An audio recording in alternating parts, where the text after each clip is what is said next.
थी। तभी कमल पीछे से आया और उसकी आंखों पर अपने दोनों हाथ रख दिए। सुनैना को समझ नहीं आ रहा था कि इस कॉलेज में उसे कौन जानता है, क्योंकि आज तो इस कॉलेज में उसका पहला दिन है। कौन कौन है? गैस करना कौन है? मुझे नहीं पता। स्टूपिड, मैं हूँ कमल। ये कहकर उसने उसकी आंखों से अपना हाथ हटा लिया। सुनैना पीछे मुड़ी। उसने उस लड़के को कभी नहीं देखा था, और सबसे बड़ी बात कि सुनैना के पीछे मुड़ने के बाद कमल ने जब उसका चेहरा देखा तो वो भी चौंक गया। हेलो, क्या मैं आपको जानती हूँ? सुनैना की बात का जवाब कमल ने थोड़ा झिझकते और मुस्कुराते हुए कहा। सॉरी, वो मुझे लगा कि मेरी दोस्त नेहा है। एक्चुअली पीछे से आप ना बिल्कुल नेहा की तरह लग रही थी। I am very sorry. It's okay. देखिए, मुझे गलत मत समझिएगा, जो भी हुआ कंफ्यूजन में हुआ। अरे बाबा, मैंने कहा ना इट्स ओके। थैंक्स। आप इस कॉलेज में नई हैं क्या? हाँ, कुछ दिनों पहले मेरे पापा का ट्रांसफर यहाँ हुआ है। देखिए, आप इस शहर में और इस कॉलेज में नई हैं, और मेरा जन्म तो इसी शहर में हुआ है। इस नाते आप मेरी मेहमान हुई, और हमारे यहाँ मेहमान का दर्जा क्या होता है ये आपको पता ही है ना। कमल की बात पर सुनैना ने मुस्कुराते हुए कहा। काफी इंटरेस्टिंग बातें करते हो तुम। मैं लड़का भी बहुत इंटरेस्टिंग हूँ। आप एक बार मुझसे मुझसे दोस्ती करके तो देखिए। ये कहकर कमल ने अपना हाथ सुनैना की तरफ बढ़ाया। सुनैना ने उसकी तरफ एक बार फिर से मुस्कुराते हुए देखा और कहा, बहुत फास्ट हो तुम। अपनी पहली मुलाकात में कमल ने सुनैना के दिल में जगह बना ली थी, और ये जगह दोस्त की तरह कम, एक प्रेमी की तरह ज्यादा थी। मिलने के एक सप्ताह के अंदर दोनों में प्रेम का इजहार हो गया, और जैसा कि इस एज में होता है, प्रेम सारी सीमाओं को तोड़ने के लिए तैयार रहता है। उनके साथ भी कुछ ऐसा ही हो रहा था। ओए, इतनी रात को फोन क्यों किया? तेरी याद आ रही थी यार। लेकिन मुझे बहुत नींद आ रही है। अच्छा चल, मैं तेरे घर आता हूँ। घर पर कोई नहीं है। पापा और मम्मी फूफा जी के यहाँ गए हैं, कल शाम को आएंगे। फिर कमल सुनैना के घर आता है, और उस दिन उन्होंने सारी सीमाएं लांघ दी। पूरी रात वो दोनों एक दूसरे से प्यार करते रहे और फिर सो गए। अगले दिन के 12 बजे उनकी नींद खुली।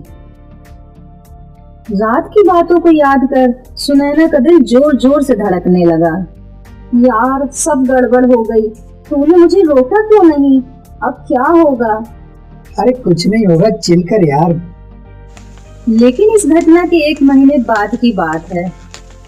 सुनैना रात को सोने की तैयारी कर रही थी, तभी उसे उल्टी का मन करने लगा। पहले तो उसे लगा कि उसने कुछ उल्टा पुल्टा खा लिया है, इसलिए उसने उल्टी की दवा ले ली। लेकिन जब उसके बाद भी उल्टी नहीं रुकी तो उसका मन घबरा गया। उसने कमल को फोन कर दिया।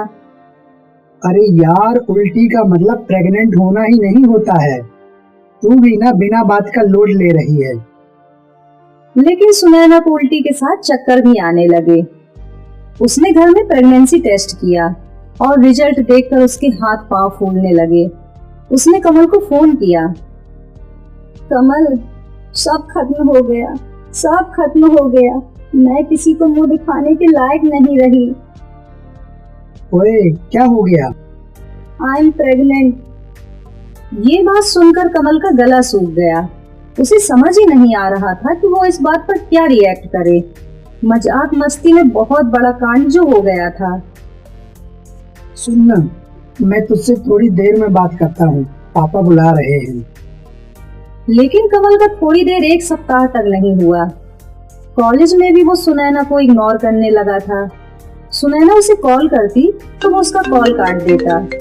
लेकिन एक दिन दोनों का आमना सामना हो गया। क्या बात है कमल, तू मुझे इग्नोर क्यों कर रहा है? नहीं तो मैं भला तुम्हें क्यों इग्नोर करूंगा? इसलिए कि मैं प्रेग्नेंट हो गई। सुनैना देख यार, हंसी मजाक में हम दोनों से भूल हो गई। तू इस बच्चे को गिरा दे, नहीं तो हम दोनों की और हम दोनों की परिवार वालों की इज्जत मिट्टी में मिल जाएगी। यार, ये तो बहकने के पहले सोचना चाहिए था ना। गलती हो गई, क्या करूं?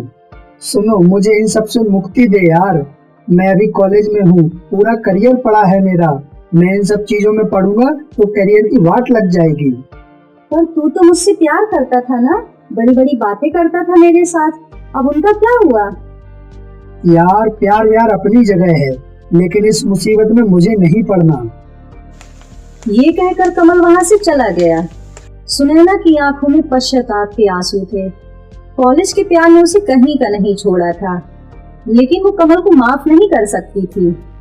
उसने जिस तरह से उसका पीछा छुड़ाया था, उस बात से उसके दिल पर गहरी चोट लगी थी। उसने तय कर लिया कि वो उस बच्चे को जन्म देगी और पूरी दुनिया को बताएगी कि ये गलती उसकी नहीं थी, उन दोनों की थी।